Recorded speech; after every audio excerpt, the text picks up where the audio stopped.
कलयुग के अंत के बाद ऐसा होगा सतयुग। मित्रों, हिंदू धर्म ग्रंथों के अनुसार वर्तमान युग को कलयुग की संज्ञा दी गई है। कलयुग यानी कि एक ऐसा युग जिसमें मानव का मन ईर्ष्या एवं द्वेष से भरा हुआ हो, वह हर वक्त लालच में ही डूबा रहता हो, वह असंतोष से भरपूर हो और मानसिक रूप से विकृत होने की ओर अग्रसर हो। पुराणों के अनुसार कलयुग मानव के लिए श्राप के समान है। इसमें धर्म का मात्र 1/4 भाग ही रह जाएगा। चारों तरफ विनाश ही विनाश होगा और लोग एक दूसरे से बैर करने लगेंगे। एक कथा के अनुसार द्वापर युग में एक दिन एक व्यक्ति ने भगवान विष्णु से पूछा था कि प्रभु, वर्तमान युग यानी द्वापर युग है तो यह तो हम सभी को ज्ञात है, परंतु आने वाले समय में जब काल चक्र घूमेगा और द्वापर युग खत्म होकर कलयुग आएगा, तब उस समय जो मेरे समान आम मानव जीवित होंगे वह कैसे पहचानेंगे कि अब कलयुग शुरू हो चुका है या चल रहा है। तब भगवान विष्णु ने कहा, हे वत्स, जब दुनिया में हर तरफ पाप बढ़ने लगेगा और लोग दुराचारी तथा व्यभिचारी होने लगेंगे, तब समझ लेना कि कलयुग शुरू हो चुका है। कलयुग का प्रारंभ स्त्रियों के केश से होगा। वर्तमान समय में जिन लंबे केशों को स्त्री की शोभा या गहना माना जाता है, कलयुग में यही केश प्राचीन होने का परिचायक बन जाएंगे और महिलाएं इन केशों को कटवाना शुरू कर देंगी। इस तरह पूरे कलयुग में हमें कहीं भी लंबे केश देखने को नहीं मिलेंगे। इसके अलावा हर जगह बस ग्रह कलेश ही ग्रह कलेश दिखाई देगा। लोग अपने घर वालों के खिलाफ भी षड्यंत्र और हिंसा का सहारा लेने लगेंगे। यहाँ तक कि पुत्र अपने पिता पर भी हाथ उठाना शुरू कर देंगे। जब यह सब कुछ घटित होने लगे तो समझ लेना कि कलयुग अपने उरूज पर या चरमोत्कर्ष पर पहुंच चुका है। इसके बाद कलयुग इतना शक्तिशाली हो जाएगा कि वह हम तीनों ब्रह्मा, विष्णु, महेश पर भारी पड़ने लगेगा। इसलिए हम तीनों मिलकर एक हो जाएंगे और इस कलयुग का विनाश कर देंगे। हमारे धर्म ग्रंथों के अनुसार कलयुग की उम्र 4,32,000 वर्ष लंबी होगी। वर्तमान समय में तो कलयुग के प्रारंभिक वर्ष ही चल रहे हैं और इसकी शुरुआत 3102 ईसा पूर्व से हुई थी। कलयुग का अंत का उल्लेख हमें ब्रह्म पुराण में देखने को मिलता है।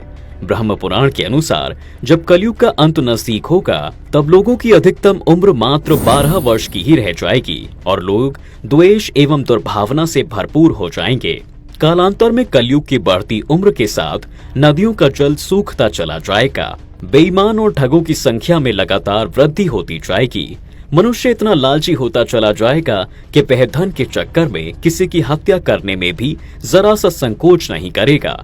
मनुष्य अत्यंत लोभी हो जाएगा। उसमें दया, करुणा आदि भावों की कमी आ जाएगी और वह पूजा अर्चना, उपवास जैसी धार्मिक चीजों को एकदम त्याग देगा।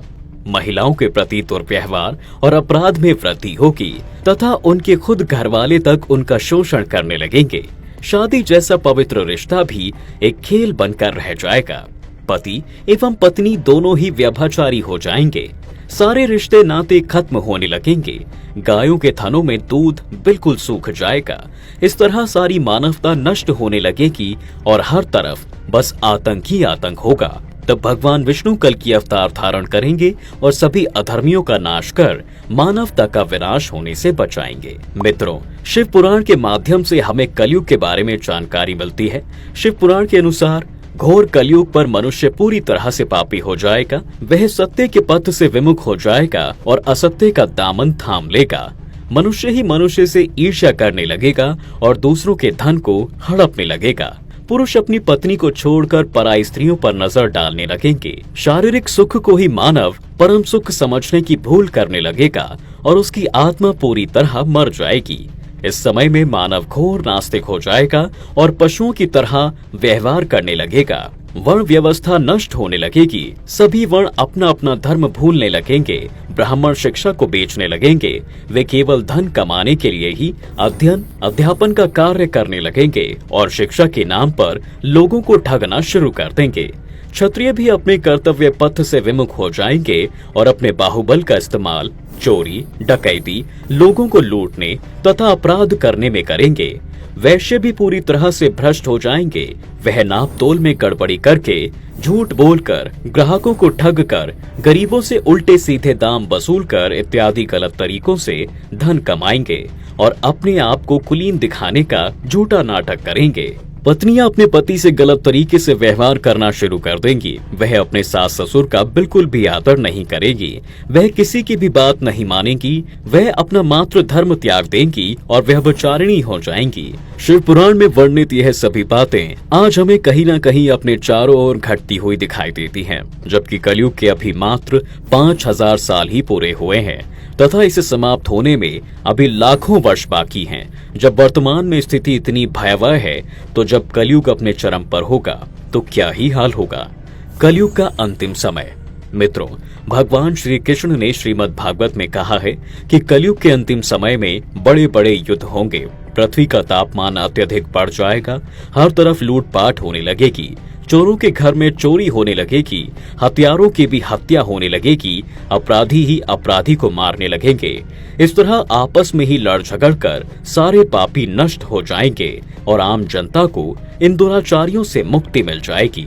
कालांतर में लोगों की अधिकतम आयु 12 वर्ष ही रह जाएगी और इसके बावजूद भी वे अत्यधिक रोगी, दुर्बल और जर्जर अवस्था में ही होंगे। लोग इतने रोगी होंगे कि उनकी इंद्रिय शक्ति ही क्षीण हो जाएगी और उनका नाश होने लगेगा। तब भगवान विष्णु भगवान कल्कि के रूप में अवतरित होंगे। वे पापियों का नाश करेंगे और दयावानों को सभी कष्टों से मुक्ति दिलाएंगे। इस तरीके से कलयुग का अंत होगा और एक नया युग फिर से शुरू होगा, जिसे सतयुग कहा जाएगा। अर्थात सृष्टि अपना 22वां चक्र पूरा करके 23वें चक्र में प्रवेश कर जाएगी। सतयुग में हर जगह बस सत्य ही सत्य होगा। सारे प्राणी आपस में मिलजुल कर रहेंगे। कोई भी किसी के प्रति हिंसा या दुर्व्यवहार नहीं करेगा। मानव जाति दुराचार, द्वेष एवं ईर्ष्या से मुक्त होगी। सारे वर्ण अपने अपने धर्मों का पालन करेंगे। कोई भी किसी को घृणित भाव से नहीं देखेगा और कहीं भी लूट खसोट जैसी चीजों के लिए कोई भी स्थान नहीं होगा। सतयुग की कुल उम्र 17,28,000 वर्ष होगी। इसमें मनुष्य की आयु 4000 से 10,000 वर्ष हुआ करेगी। पृथ्वी लोक पर एक बार फिर से धर्म की सत्ता स्थापित होगी। मनुष्य शारीरिक एवं भौतिक सुख को छोड़ बौद्धिक एवं आध्यात्मिक सुख की ओर अग्रसर होगा। लोग पूजा अर्चना आदि का फिर से पालन करने लगेंगे। सतयुग में मानव फिर से अपने तप के बल पर भगवान से साक्षात्कार कर सकेगा। उसका अपनी इंद्रियों पर पूर्णतः नियंत्रण होगा। वह आत्मा का परमात्मा से मिलन कर पाएगा।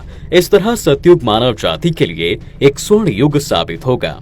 मित्रों, जैसा कि हम लोगों ने जाना कि सतयुग को आने में अभी काफी समय बाकी है और कलयुग की अभी शुरुआत मात्र है, तो क्यों ना हम अपने धर्म एवं संस्कृति का इसी कलयुग में पालन करें और सारे दुराचारों और दुर्व्यवहारों से दूर रहकर अपने अपने कर्तव्य का सत्यता एवं निष्ठा से पालन करें।